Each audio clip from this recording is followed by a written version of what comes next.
Chers amis, Moses va vous donner une nouvelle leçon de géopolitique et en même temps de spiritualité, j'ose le mot.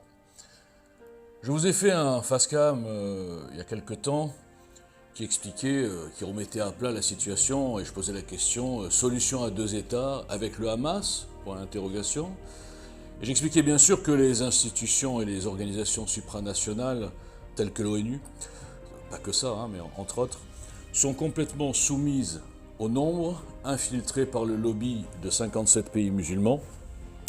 La complicité des pays soumis, on va dire, au bloc, nouveau bloc BRICS, là, vous avez vu l'Afrique du Sud qui a fait beaucoup de zèle, et qui niait complètement l'histoire de cette terre et qui se soumettait donc aux mensonges palestiniens et globalement aux mensonges de l'islam, qui veut islamiser la terre sainte judéo-chrétienne, terre de naissance de Jésus et peuple d'origine de Jésus. C'est pour ça que quand je vois des chrétiens qui se disent chrétiens et qui soutiennent le Hamas, je dis ces gens sont complètement devenus fous. Ensuite, je vous avais fait un autre fast-cam où j'ai expliqué que l'ONU, et donc les mêmes que je cible, vous avez vu au passage la corruption, la complicité de l'UNRWA, là, je ne sais pas comment on dit, la version palestinienne finalement de l'ONU, qui prend l'oseille, qui est complice, qui cache les otages, qui est le Hamas qui fait des QG en dessous le bâtiment, mais on n'était pas au courant. On a l'électricité qui descend du rez-de-chaussée au sous-sol, mais on n'était pas au courant qu'il y avait la Hamas, ça alors. Bon.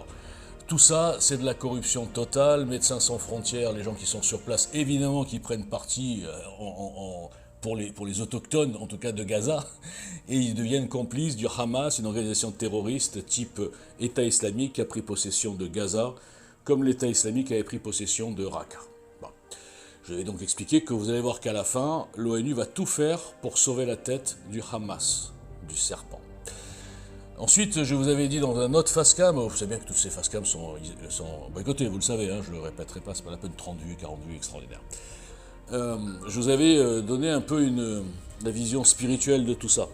La vision messianique, et là je rejoins Youssef Indy et certains autres influenceurs qui parlent de messianisme, qui parlent, on va dire qu'on arrive à une période qui va être charnière et c'est un peu la fin, c'est un mélange de tout, c'est un peu la fin des temps, c'est un peu l'accomplissement de beaucoup de prophéties, c'est un peu tout. Bon. Le seul problème, c'est que tous ces gens-là sont, je ne sais pas s'ils font exprès en vérité, mais je crois qu'ils font exprès parce que ce sont avant tout des propagandistes du mensonge. Ils ont inversé la situation. Ils ont inversé, je dirais, le camp de Dieu et le camp du diable, le camp de Satan. Déjà, posez-vous une question, est-ce que vous pensez vraiment, par pure logique, si vous êtes un peu croyant, que vous soyez chrétien, juif et même musulman, j'ose le dire, et si vous croyez vraiment que Dieu prendrait parti pour un lynchage de, 120 pays contre un minuscule pays, contre un minuscule peuple, pour des gens qui disent ouvertement on veut tuer tous les juifs du monde jusqu'au dernier, et bien sûr tous les complices autour et les lâches, vous pensez vraiment que Dieu a cette absence totale de moralité? Non. N'oubliez jamais que dans la vie, ce ne sont pas toujours les plus nombreux qui ont raison. Ce ne sont pas ceux qui crient le plus fort, qui tuent le plus, qui menacent le plus, qui mentent le plus, justement, qui ont raison.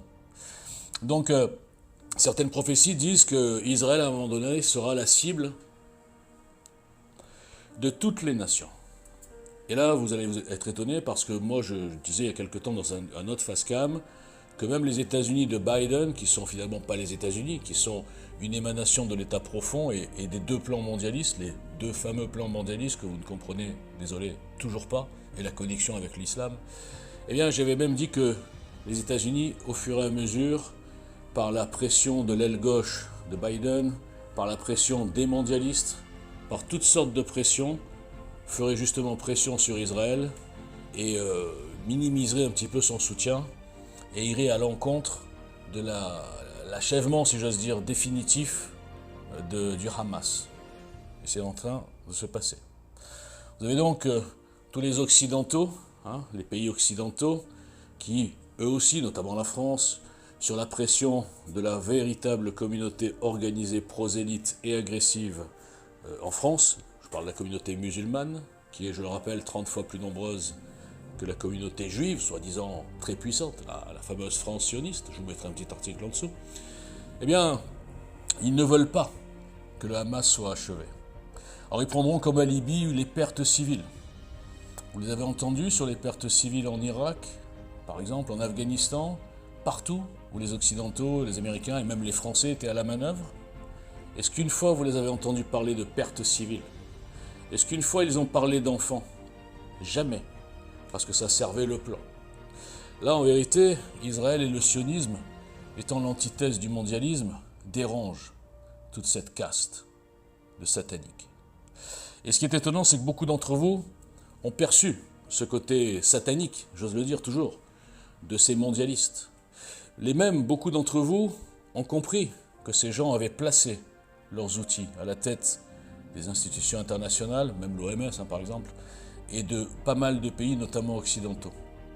Et vous ne vous étonnez pas que tous ces gens soient dans le camp anti-Israël, soient dans le camp, quelque part, même s'ils n'osent pas vraiment l'affirmer, pro-Hamas, sont dans le camp de ceux qui disent qu'il est normal qu'après avoir fait un pogrom de 1000 personnes, avec toutes les horreurs qu'il y a eu, eh bien ce pogrom soit récompensé par un État. Un État qu'ils ont eu en 1948, je parle des Arabes, et dont ils ne veulent pas, puisqu'ils affirment haut et fort qu'ils veulent la destruction totale et l'élimination physique de tous les Juifs. Voilà ce que sont devenus ces outils du système, ces lâches, ces corrompus. Ils s'allient tous contre un pays de 7 millions d'habitants, plus 2 millions bien sûr d'Israéliens musulmans, arabes. Et donc vous pensez, vous les croyants, que la falsification de l'histoire fait partie du camp de Dieu? Vous pensez, vous les croyants, que ceux qui affirment haut et fort vouloir exterminer le peuple choisi par Dieu font partie du camp de Dieu? Est-ce que vous pensez, vous les chrétiens, que le peuple d'origine doit être exterminé, sans terre, dispatché et peut-être, pourquoi pas, terminer la Shoah? Est-ce que vous pensez vraiment, vous les chrétiens, que c'est la volonté de Dieu? Et si votre Dieu c'est Jésus, que c'est la volonté de Jésus de faire massacrer son propre peuple et faire islamiser sa propre terre?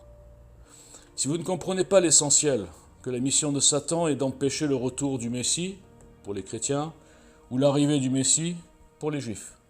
Dans les deux cas, si ça doit se passer, ça se passera en Israël. Ça ne se passera pas dans le califat islamique du Hamas-Hezbollah avec ses malades mentaux, qui ne cachent même pas leur satanisme sur leur gueule. Mais vous ne le voyez pas. Pourquoi je vous parle depuis des mois d'hallucination collective? Parce que les Français non musulmans qui soutiennent le Hamas par haine des Juifs, une haine paranoïaque, une haine surnaturelle, mais ça dure depuis 2000 ans, donc on ne peut même pas s'étonner, sont capables de soutenir la même idéologie qui les tue ici, au Bataclan, à Nice, j'en passe, et des meilleurs. Ils soutiennent les mêmes qui les détestent, les mêmes qui détestent les chrétiens. Et ces gens qui soutiennent le Hamas, ou en morphopsychologie, ils devraient voir que Satan est écrit en grosses lettres, notamment sur les dirigeants, la tête des dirigeants du Hamas, sont tellement lobotomisés par des putaclics, des influenceurs, des petites chaînes médias qui sont boostés par le système et par les deux plans mondialistes. Un jour, vous comprendrez que tout ce que je dis se regroupe et s'explique par une seule chose, la connexion des deux plans mondialistes. Je le répète tous les jours, vous ne vous posez aucune question pourquoi je suis invisibilisé, pourquoi je n'ai aucune caste derrière moi, je n'ai aucune loge, je n'ai aucun lobby, j'ai même pas d'armée parce que les gens n'ont pas ce qu'il faut entre les jambes. Et vous ne vous posez toujours pas la question. Pourquoi on invisibilise ce type et on met en avant tous les grands dissidents qui sont chez Conspiracy Watch? Et vous remarquez même pas que tous ces grands dissidents sont sur un seul créneau, antisémitisme, antisionisme, anti-Israël, et finalement, que vous le vouliez ou non, je peux le démontrer, mais personne ne veut débattre avec moi, le camp du diable. Merci.